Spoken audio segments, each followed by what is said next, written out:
Ontem eu fui ao mercado, já era um pouco tarde, né? O mercado estava fechando, mercado Shitsu. E eu estava, na verdade, zanzando por lá, eu, Luca no carrinho, Lidiane com uma lista que ela sempre faz e leva. É a lista misteriosa, porque eu nunca sei o que tem naquela lista. Eu acho que ela já não mostra com o BTX, um monte de coisa que tem na lista, mas eu fui para a seção de biscoitos Piraquê. Alguém riu aí, né? Biscoito Piraquê é uma marca de biscoito carioca, se você não sabe, né?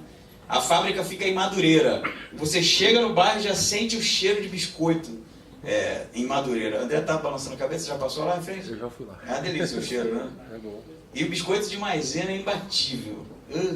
Piraquê de maisena, mas eu não vou aqui ficar enchendo sua boca d'água, mas dizer que eu estava por lá com o Luca no carrinho e a Lidiane saiu com a lista dela zanzando para lá e para cá.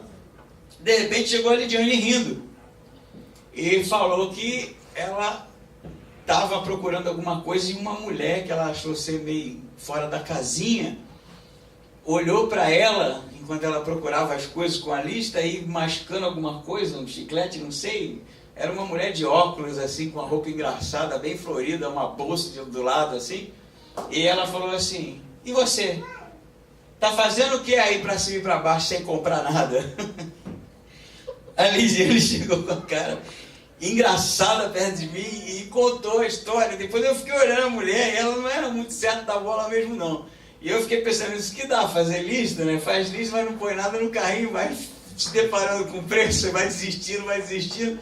Eu falei, isso que dá, ficar usando para cima e para baixo sem comprar nada, né? Mas o biscoito de maisena, voltando aqui ao meu relato original, é, na verdade, um retorno à minha infância.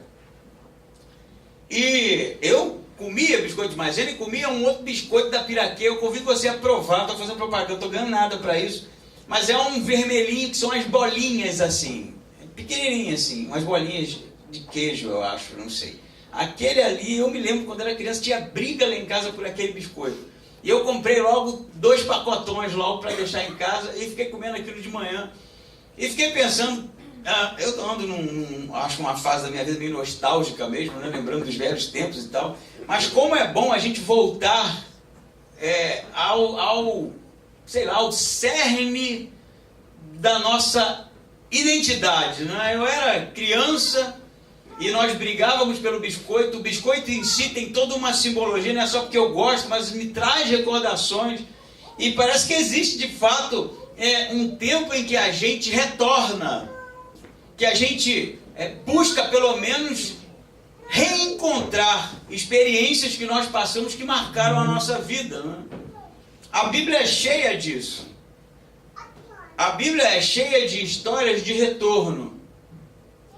E uma delas, vale salientar, é quando Moisés se encontra com a sarça ardente. Já falei isso em algumas ocasiões, né? Mas não vale a pena recontar isso. E Moisés ali, se deparando com a sarça que não se consumia, ouve de Deus para tirar os sapatos, porque o lugar onde ele pisava era terra santa, era lugar santo. E ele tira os sapatos, as sandálias, né, na presença de Deus. E isso é claro, uma linguagem toda voltada para a santidade de quem é Deus, né? Afinal de contas, os sapatos ou as sandálias, são sinônimo de caminhada, de poeira, de sujeira, e Deus era santo. Mas tem um elemento mais aí que eu acho que pode dar a lente correta para o nosso estudo de hoje, que é o fato de tirar as sandálias porque Moisés havia voltado à sua origem, que é a presença de Deus. Eu acho que todos nós, em determinado momento das nossas vidas, vivemos uma experiência com Deus marcante. Eu acho que esse é o retorno. É retornar justamente aquilo que marcou a nossa caminhada cristã. Por isso eu convido você a abrir a sua Bíblia em João, capítulo 10, versículo 22. João 10, 22. que é o texto, continuação do que nós lemos semana passada, estudamos semana passada, onde é o corpo da expressão dita por Jesus: eu sou a porta das ovelhas. João 10, 22 diz assim: transcorria a festa da dedicação em Jerusalém, era inverno, e Jesus estava andando pelo templo do pórtico de Salomão. Os judeus então o rodearam e lhe perguntaram: até quando nos deixarás em suspense? Se tu és o Cristo, dize-nos abertamente. Jesus lhe respondeu: eu já vos disse, mas não credes. As obras que eu faço em nome de meu Pai dão testemunho de mim. Mas vós não credes, porque não sois das minhas ovelhas. Estas ouvem a minha voz, e eu as conheço, e elas me seguem. Dou-lhes a vida eterna, e jamais perecerão, e ninguém as arrancará de minha mão. Meu Pai que as deu para mim é maior que todos, e ninguém pode arrancá-las da mão de meu Pai. Mantenha a sua Bíblia aberta, nós continuaremos a leitura. O que está acontecendo aqui? Alguns meses depois da cura do cego, daquela discussão com os judeus que nós vimos semana passada, de João, que era a festa da dedicação. Estava acontecendo a festa da dedicação em Jerusalém. Festa da dedicação, também conhecida como festa das luzes. Era uma festa que atraía um contingente muito grande de judeus espalhados, apesar de não ser uma festa oficial descrita no Pentateuco, mas uma festa que celebrava a retomada do templo. Então, o que aconteceu para que essa festa tivesse origem, passou-se no ano de 165 a.C. Israel havia sido cativa pela Síria, e ali Antíoco Epifânio tomou Jerusalém e profanou o templo. Diz o historiador Flávio Joséfo, historiador do final do século I, que Antíoco Epifânio não só proibiu a leitura das escrituras sagradas, o culto a Yahweh, mas ele levou para dentro do templo a profanação. As alas do templo eram usadas como prostíbulo. O altar a Deus, ali onde se sacrificavam os animais, ele ofereceu carne de porco aos deuses pagãos. Ele fez algo que muitos judeus interpretam como sendo o abominável da desolação descrito no livro de Daniel. E ali, no entendimento de muitos, se cumpriu a profecia. Tamanho foi a profanação do templo. Mas nesse período, e você encontra essa história no livro dos Macabeus, não é? Que é um apócrifo que tem em algumas versões, que são versões da latina, né? Da Vulgata Latina. Você vai encontrar lá o livro dos Macabeus. Judas Macabeus, um judeu, se levanta junto com seus irmãos e organiza ali uma milícia contra Antíoco Epifânio, e os judeus conseguem expulsar os hereges, não é? Os colonizadores de Israel. E aí há então a reconsagração do templo, que vai dar origem a essa festa. Tudo isso é muito importante para a gente saber que estava acontecendo em Israel, além da festa, um sentimento nacionalista muito grande. A festa não era simplesmente uma festa qualquer, era uma festa que dizia sobre a identidade dos judeus, que falava sobre a retomada daquilo que eles entendiam fazer parte de sua cultura religiosa. Ali o nacionalismo era algo à flor da pele, e é justamente nesse momento de festa, de sentimento patriota, que Jesus, de João, estava ali caminhando pelo pórtico de Salomão. O pórtico de Salomão não é à toa também, não é?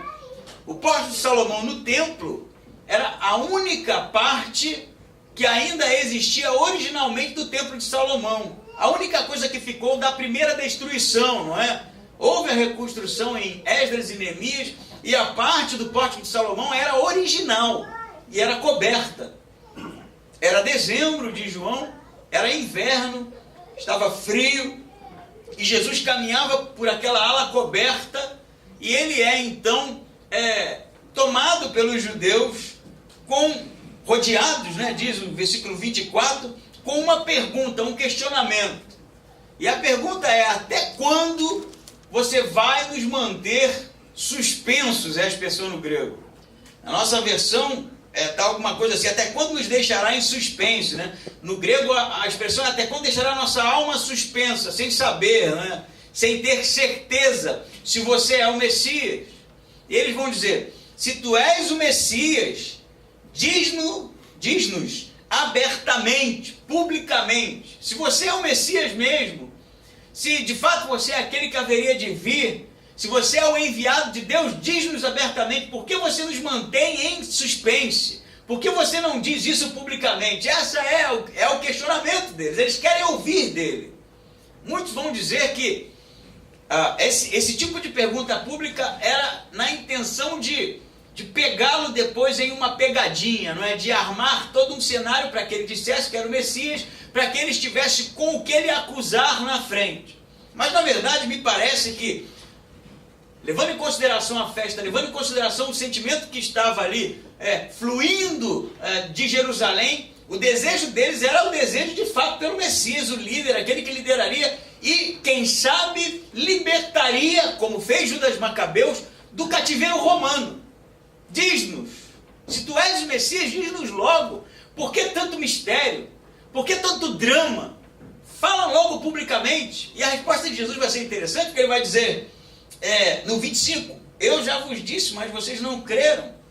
E assim a pergunta é: quando que Jesus disse? Porque eu não me lembro, não é? Pelo menos, a não ser a mulher samaritana e o cego que Jesus curou, Jesus não disse mais para ninguém, e muito menos publicamente. Então o que Jesus está dizendo? Ele conclui dizendo que eu já vos disse, mas vocês não creram, porque as obras que eu faço em nome de meu Pai dão testemunhos de mim. Então, eles estão pedindo uma declaração pública de que ele era o Messias. E Jesus está falando: eu já disse. Mas quando você disse? Ninguém ouviu isso. Vocês não estão vendo as obras? Ele havia curado um cego de nascença, né? Ele havia feito um tanto de sinais, coisas que nenhum homem na face da terra, como disse o cego, fez ainda. E ele fala: eu já disse, vede as obras, elas testificam quem eu sou. Mas isso parece que para eles não serve. E Jesus vai continuar falando que as obras dão testemunho dele no 26, mas vocês não creram porque vocês não são minhas ovelhas. Porque Jesus tem um raciocínio meio circular aqui. Ele vai dizer: vocês não são minhas ovelhas porque as minhas ovelhas ouvem a minha voz e me seguem. Vocês não me seguem, então vocês não são minha ovelha. Porque para ser minha ovelha tem que ouvir a minha voz, crer em mim e me seguir. É um negócio meio fechado aqui, porque para você ser ovelha você tem que ouvir, crer e seguir. Se você não ouve, não crê e não segue, você não é ovelha. E isso foi tratado, na verdade, no sermão passado. Jesus também usa a mesma expressão. E depois dele dizer que vai dar a vida eterna para as ovelhas e que ninguém as arrancará da mão dele, porque o Pai é quem dá a ele, é um discurso meio assim, que não satisfaz o que eles querem ouvir de Jesus. E eu fico pensando, por que afinal de contas eles queriam uma declaração pública? Porque havia um desejo. E eu, assim, não tenho o menor problema em entender que o judeu que está aqui questionando Jesus, os judeus, eles esperavam mesmo a vinda do Messias. E eles queriam seguir o Messias.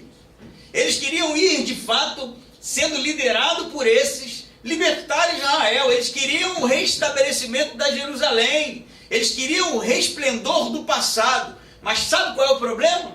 O problema é que Jesus não poderia dizer publicamente, porque o Jesus que eles esperavam, ou o Messias que eles esperavam, não era Jesus.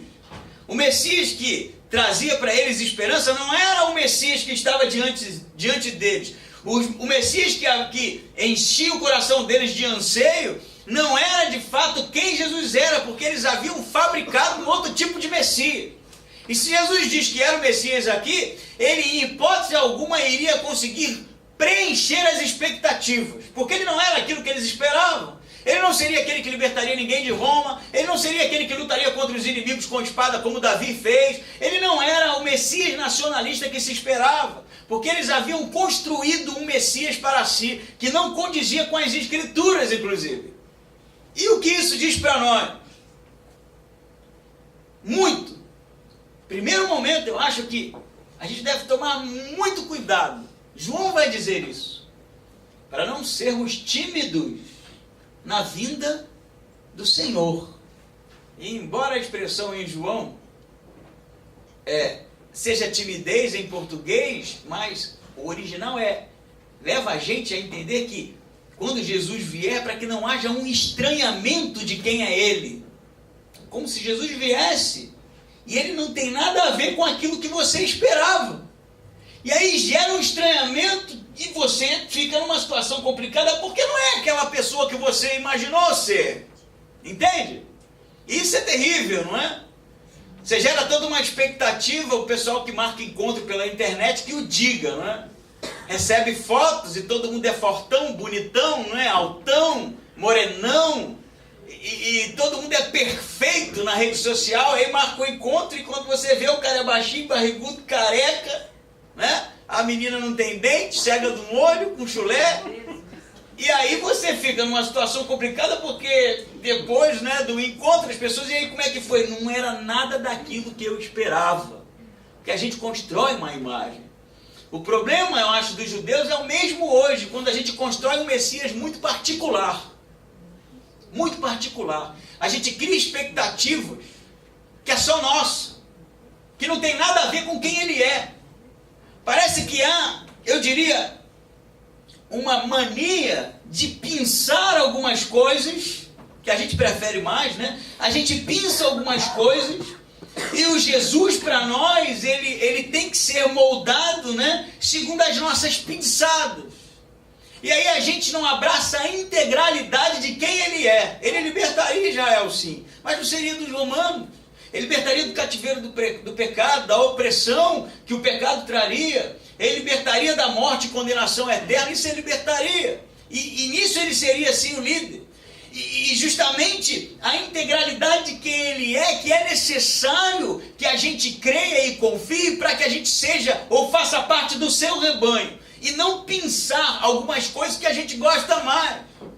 Percebe isso? Porque eu já estou cansado de ouvir.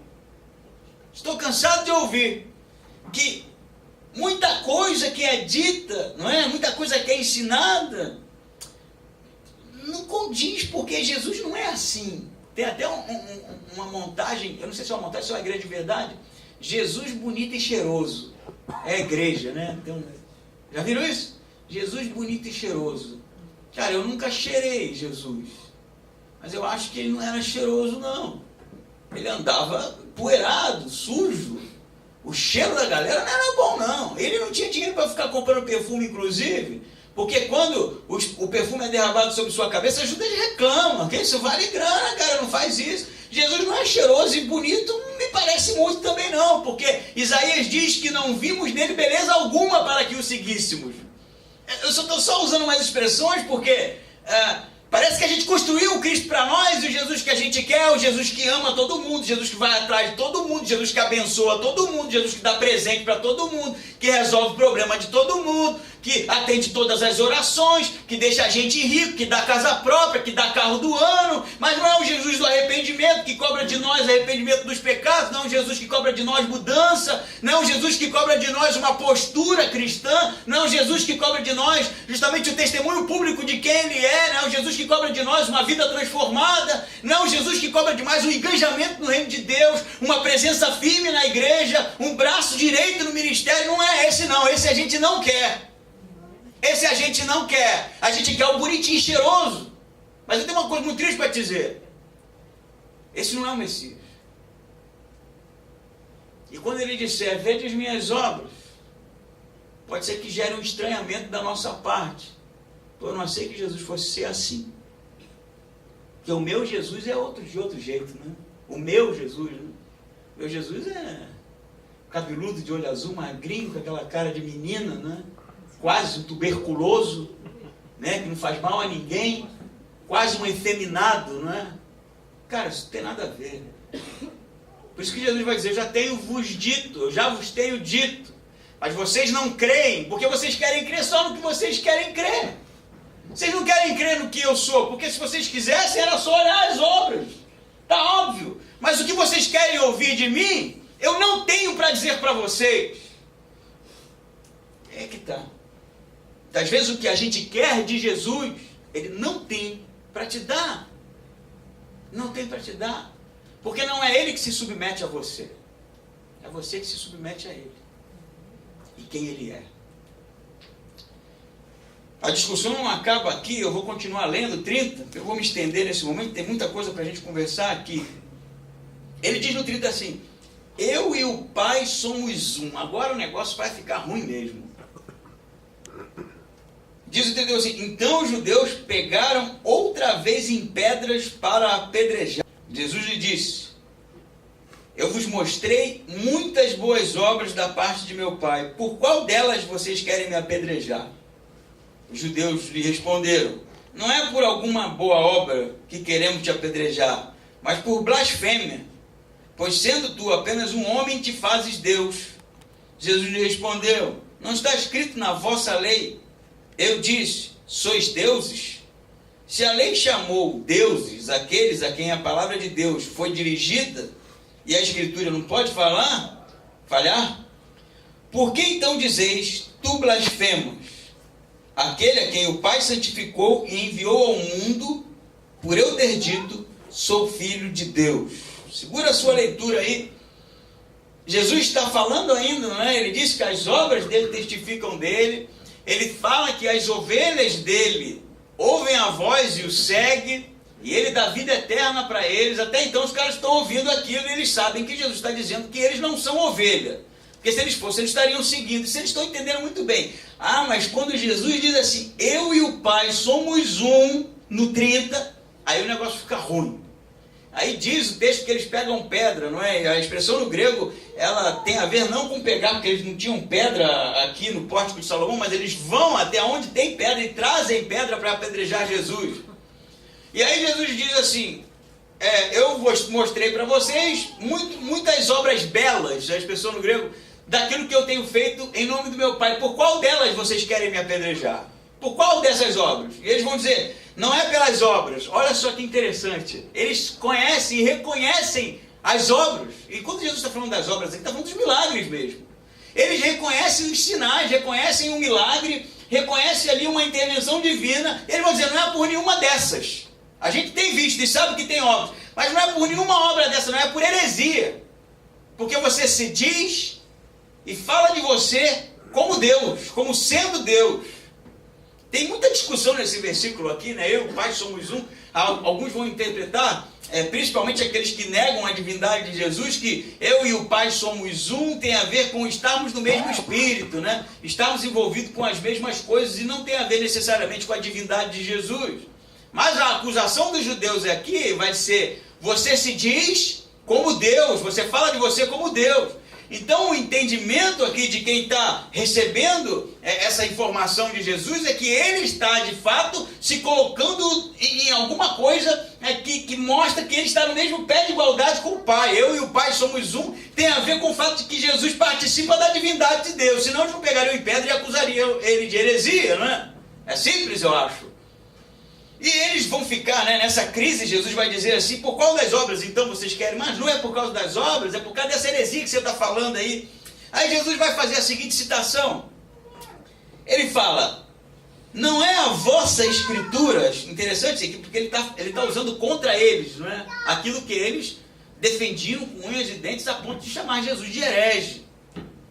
E Jesus vai dizer, não está escrito na vossa lei, no 34, eu disse, sois deuses. E aqui é uma citação do Salmo 82, em que os juízes estavam julgando mal os pobres. É isso que está acontecendo lá. Os juízes estavam priorizando os ricos. Então o profeta vai falar em nome de Deus que eles eram juízes e deveriam sim defender os pobres. E a expressão no Salmo é, vós sois deuses. Não Deus em divindade, mas Deus como alguém que foi colocado para exercer justiça. Alguém que está acima do outro e está num papel ali de ser justo, não é? Vós sois deuses e são chamados de filhos de Deus, diz o Salmo. Então Jesus está dizendo assim para eles, para que a gente entenda isso. Se a Escritura chama os juízes de deuses, porque eles deveriam exercer a justiça, por que vocês me chamam de herege quando eu aplico a mim a Escritura e digo que sou filho de Deus, visto que eu fui santificado pelo Pai e mandado para exercer justiça? Entende a coisa? Ele está usando o texto que foi usado para chamar de deuses, mas não Deus em divindade, Deus em autoridade de exercer justiça, a ele. Para mostrar para eles que eles não entendiam e nem conheciam nem mesmo aquilo que eles estavam defendendo. Então, eles vão ali ficar numa situação, né, porque Jesus vai dizer que a palavra não pode ser anulada, a Escritura não pode ser anulada, e Jesus vai dizer, então dizes, tu blasfemas, aquele quem o Pai santificou e enviou ao mundo, por eu ter dito sou filho de Deus. Acho que todo mundo entendeu o que está acontecendo, mas o que é interessante é que se Jesus diz que é o Messias, para eles está legal, eles aceitam isso, é o líder, não é? Mas quando Jesus diz que ele e o Pai é um, aí não. Aí é inadmissível. Eu vou ser sincero com você, eu até entendo. Em um sistema religioso teológico monoteísta, em que Deus diz que só há um Deus, que não se aceitava nenhum tipo de admissão no credo religioso de qualquer outra divindade, Jesus dizer que ele é um com o Pai, realmente é para deixar a cabeça de qualquer um virada. Não é à toa que a gente discute isso até hoje. Mas o que eu acho que o que mais traz estranhamento nos judeus, porque eu quero assim, acho que a gente vai entender.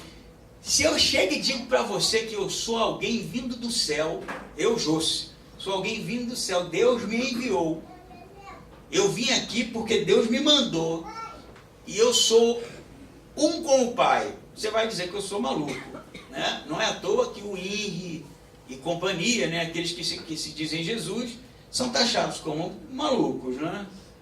O pessoal que segue eles, vai ser difícil me convencer de que eles acreditam naquilo. Para mim está todo mundo lá por causa do benefício, da facilidade que aquele tipo de vida lá tem. Mas se eu digo isso para você, você combate isso. Porque o discurso teórico, ele está aberto para discussão. Ele pode ser combatido. Pode ser construído um número de argumentos contra isso que eu estou dizendo. Você pode usar a Bíblia, você pode usar a minha vida, você pode dizer um tanto de coisa, pode dizer que eu não sou nada disso. Mas escuta isso, se eu falo que eu sou enviado de Deus, eu curei um cego de nascença, eu curei um aleijado, eu ressuscitei Lázaro dos mortos, eu estou fazendo coisas que você, velho, ou você vai ter dois caminhos para seguir aqui, ou eu estou endemoniado, que é o que eles chamam Jesus, e tudo isso que está acontecendo é o capeta que está fazendo, ou eu sou aquilo que eu disse ser. Concordam comigo? Ou eu sou aquilo que eu disse ser. Jesus está dizendo, eu sou um com o Pai. Eles vão pegar em pedra para Jesus ser apedrejado por causa deles. Mas Jesus vai dizer assim, se vocês não creem naquilo que eu disse, creem pelo menos nas obras, creiam pelo menos nas obras, porque elas testemunham quem eu sou. Então você está dizendo, não é só o argumento, não é só a palavra, não é só o discurso, tem toda uma trajetória de milagres. E isso faz de Jesus algo, no mínimo, especial. Mas parece que eles estavam tão acostumados com o Deus do Antigo Testamento, com o Deus das leis, com o Deus do velhinho sentado no trono, com o Deus legislador, que quando eles se deparam com esse tanto de manifestação, esse tanto de sinal, esse tanto de milagre, e se deparam com um Deus pessoal, relacional, Deus homem que está ali junto com eles, eles estranham, eles querem tacar pedra. Percebe isso? Essa nuance é terrível entre os judeus. Por que eles não aceitam a divindade de Jesus? É porque Deus não pode vir aqui e se tornar um homem como a gente. Isso não é inadmissível. Deus está lá. É o mesmo princípio do islamismo. Deus está lá, não. Deus é o intocado, sabe? Deus é o intangível. Ele não vai descer aqui ser um homem. Mas é justamente isso que está acontecendo. Eu sou um com o Pai. Em outros momentos ele vai dizer, e cito isso toda hora, quando Filipe diz para ele, mostra-nos o Pai, não é? Pouco tempo antes da sua morte, na verdade, horas antes da sua morte. E ele vai dizer para Filipe assim, como pode me pedir? Mostra-me o Pai. Eu estou com vocês há tanto tempo, e vocês ainda não perceberam? Jesus é a manifestação de quem é o Pai. Jesus é a manifestação de quem é Deus. O problema é que a gente estranha, porque um Deus que é relacional traz problema pra gente. Um Deus que é pessoal traz problema pra gente. Um Deus que é íntimo traz problema pra gente. A gente prefere o Deus da distância, o Deus do trono, o Deus do intangível, o Deus do intocável. Você sabe por quê? A sua esposa pode dizer, o seu marido pode dizer. Ele sabe muito bem quem você é. Coisa que eu não sei. Ela sabe quem você é. Ela sabe que você é aquele que tira a meleca e põe embaixo da cama. Sabe, eu não sei. Tem como eu saber isso. Ela sabe que você é aquele que termina de tomar banho, pega a cueca, pendura lá no banheiro e deixa lá, né? Romântico isso, né? Para de fazer isso, meu amigo, elas não gostam. Experiência própria. Ela sabe quem você é, por causa da intimidade, meu amigo. É por causa da intimidade. A Jenny que brinca, né? Ela às vezes fala, intimidade é um problema, né? Quando ela se sente invadida, né? Acorda cedo para ir no banheiro, né? E fecha a porta e pá, abre a porta, sai entrando para escovar o dente. Aí, ó. Esse é o problema da intimidade. A gente agora não tem mais o nosso espaço, né? A gente agora não tem mais, a palavra tão usada hoje, privacidade, né? Privacidade hoje é se relacionar sem se envolver. Privacidade é ter 1000 amigos sozinho num quarto. Privacidade é ter relacionamentos sem estar de corpo presente. Isso é privacidade. É o distanciamento. E você sabe qual é o problema de um Deus íntimo? É que ele vai estar lá, na hora do pecado. Vai estar lá contigo. Juntinho com você. Ou você acha que quando você abre lá o site pornô, Deus sai? Não sai. Ele é o Deus da intimidade. Ele é o Deus homem, presente, junto, pessoal. Eu e o Pai somos um. E como é que a gente faz? Nesse momento a gente prefere o Deus da distância, que não tem acesso a algumas áreas da nossa vida, sabe? Está lá no trono. Nesse momento a gente prefere o distanciamento mesmo. Mas o problema dos judeus é o mesmo problema de nós hoje. Esse tipo de Deus não é o Deus revelado por Cristo. Esse tipo de Deus não é um Deus do Novo Testamento. O Deus do Novo Testamento é aquele que está contigo em todos os momentos. Ele é pessoal. Não é à toa que ele te marcou com o Espírito Santo. Ele está contigo o tempo todo. Na hora de fazer alguma coisa errada, na hora de pensar em fazer alguma coisa errada, na hora de pensar em fazer alguma coisa errada, ele está com você. E se isso é tão vergonhoso a ponto das pessoas serem mantidas longe por nós, imagina para ele que está conosco. É vergonhoso, óbvio. Por isso que eu acho que o pecado é bem isso, sabe? O pecado é um momento que a gente acha que Deus não está presente. Isso é que é o pecado. A gente acha que não tem ninguém olhando, a gente acha que não tem ninguém com a gente acha que tem privacidade para fazer o que a gente quiser. Isso é justamente jogar Jesus para longe. Jogar Jesus para o Antigo Testamento. Jogar Jesus para o discurso. És tu o Messias que haveria de vir? A gente gosta disso, né? És tu o Messias? Jesus está falando, vocês não creem. Porque se vocês crescem em Deus, vocês me reconheceriam. Porque eu sou Deus. E o fato de vocês não me reconhecerem mostra que vocês não conhecem Deus. Essa que é a parada. O problema é que a gente não conhece Deus. Se a gente conhecesse Deus, a gente conheceria Cristo. Se a gente conhecesse Cristo, a gente ia deixar de fazer um tanto de coisa que a gente acha que está fazendo e ninguém está vendo. A gente ia deixar de se comportar justamente como se Deus estivesse longe e não tivesse sido manifesto ao homem, como homem. Morrer por nós, sofrer os mesmos sofrimentos que nós, passar pelas mesmas coisas que nós, se relacionando o tempo todo, na promessa de que onde estiver 2 ou 3, eu estarei presente. Ele está presente, ele se relaciona, mas a gente não quer abrir justamente as portas da nossa privacidade. Não, Jesus, aqui é o Deus do Antigo Testamento. Aqui é o Deus do, és tu o Messias? né? Mas quando a coisa aperta, quando a gente está desempregado, quando a gente precisa de alguma coisa, quando a gente está com necessidade, ó Jesus, aí é o Jesus homem, né, que se relaciona. Por isso que João vai dizer, não vos torneis tímidos quanto à vinda de Jesus. Quando ele vier, que seja o Jesus que você sempre conheceu, não aquele que você pensou e construiu para você um Cristo que não tem nada a ver com o Novo Testamento. Jesus vai falar tudo isso. Eles vão ficar com os sentimentos nacionalistas, a flor da pele, vão pegar em pedra para atacar em Jesus. Jesus vai fazer um questionamento, vai jogar a lei na cara deles para acalmar o povo, né? Pelo menos ele ganha tempo para dar uma respirada até a segunda tentativa de apedrejamento que vai acontecer aqui, né? E diz o 37 assim, se não faço as obras de meu Pai, não creiam em mim. Mas se as faço, mesmo não crendo em mim, as obras, para que venhais a entender e saber que o Pai está em mim e eu no Pai. Ele volta, cara. É muito implicante, né? É muito implicante. Vocês não precisam crer no que eu estou falando, né? Porque o discurso é compatível. Mas se vocês não creem em mim, creem nas obras. Olha aí, cara. Tanto de coisa para vocês verem, tanto de milagre tem acontecido.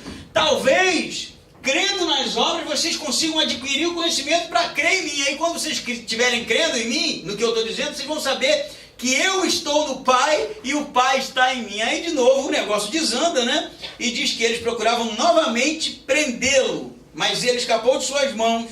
E o 40 diz que ele retirou-se de novo para o outro lado do Jordão, para o local onde João batizava no princípio, e permaneceu ali.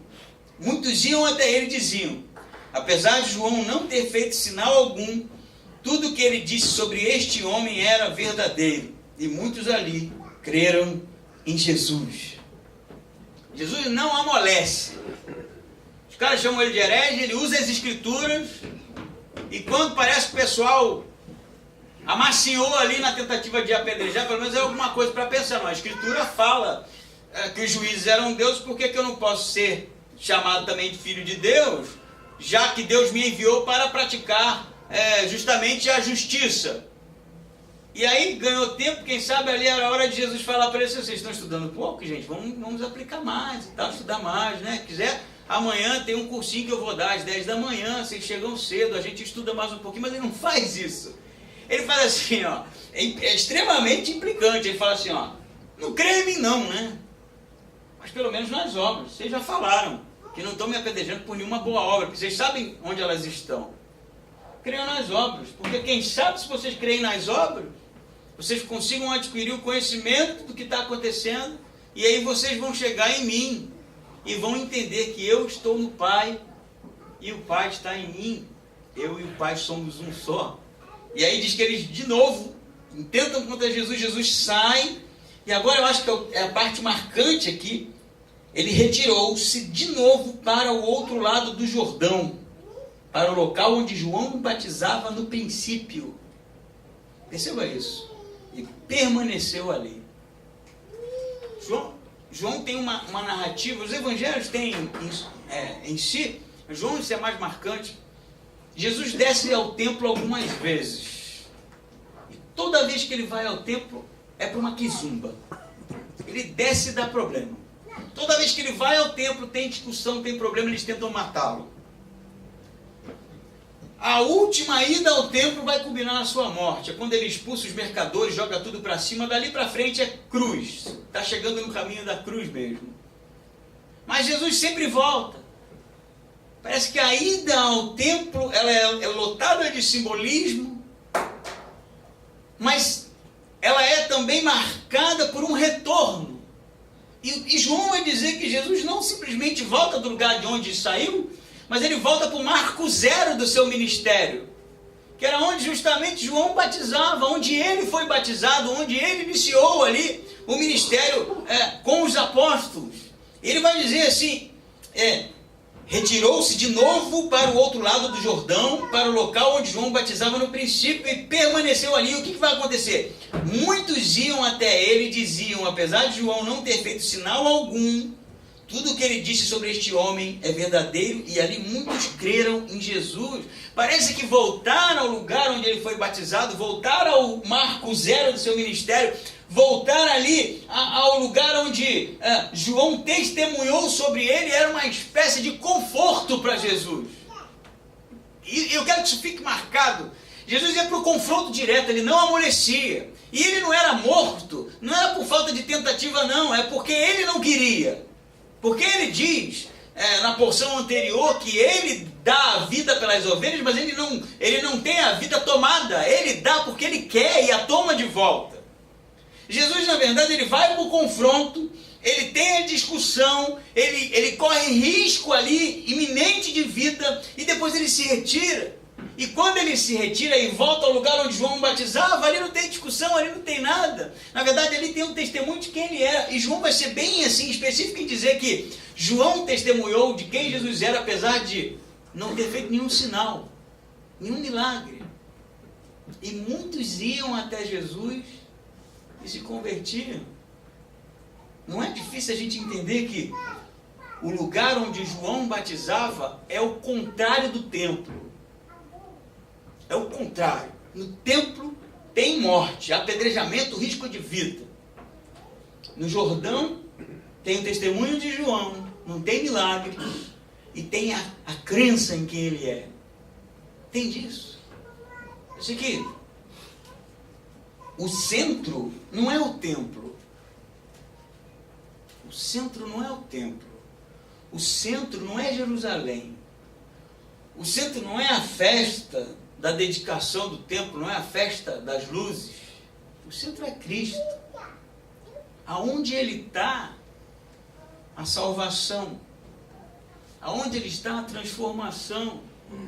Percebe isso? Não é o templo é um lugar de resistência.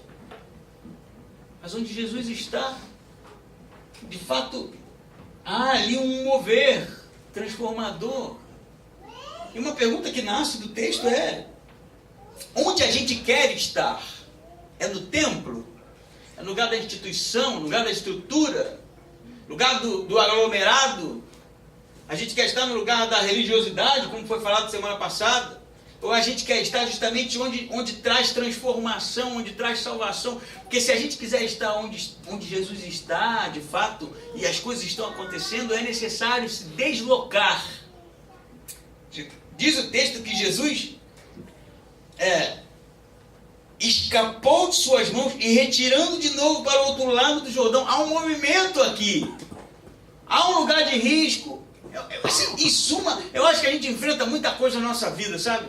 A gente é frustrado muitas vezes, a gente se desencontra nos relacionamentos, a gente bate cabeça com um monte de coisa, a gente se enrola com um monte de coisa, a gente tem tanto de problema para resolver, a gente é tomado por isso. Eu acho que isso tudo de fato simboliza todo tipo de resistência que esse mundo tem para oferecer para a gente. O templo está nisso. A religiosidade é isso também, é só problema, é só crise, é só bater cabeça, é isso que é.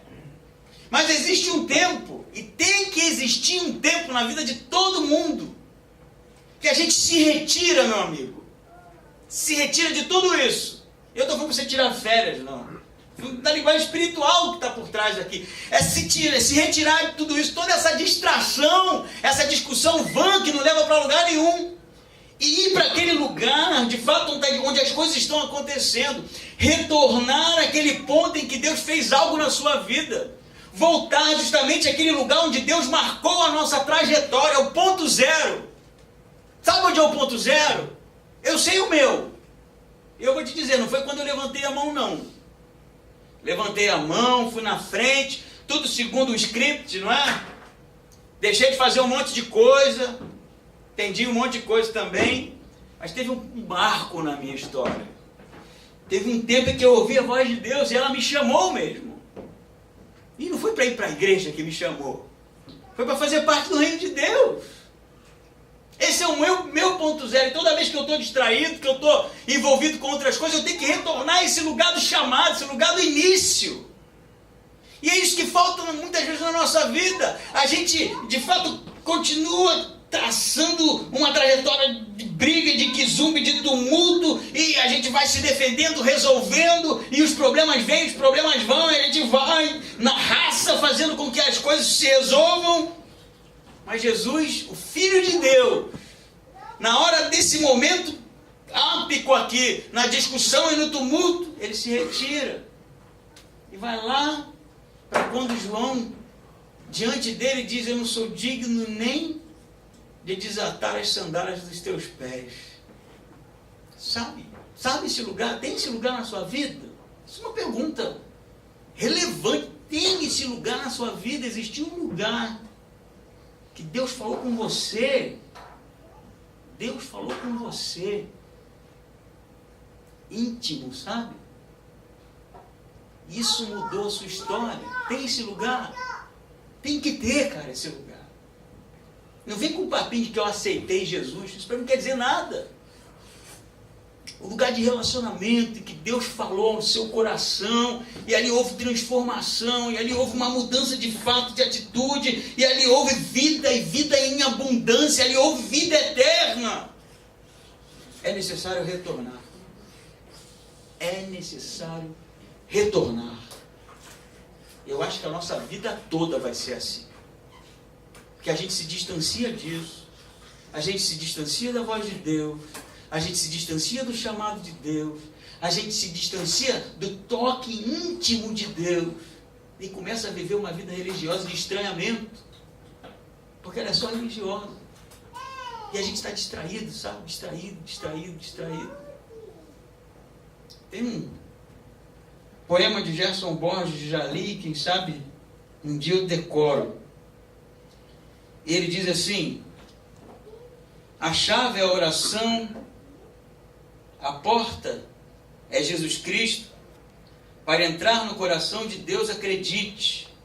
Hoje mesmo pude entrar, pés descalços, descansar no aconchego do coração do Pai. Retornar. Tirar os sapatos, tanta andança, tanta poeira. Retornar ao aconchego do Pai.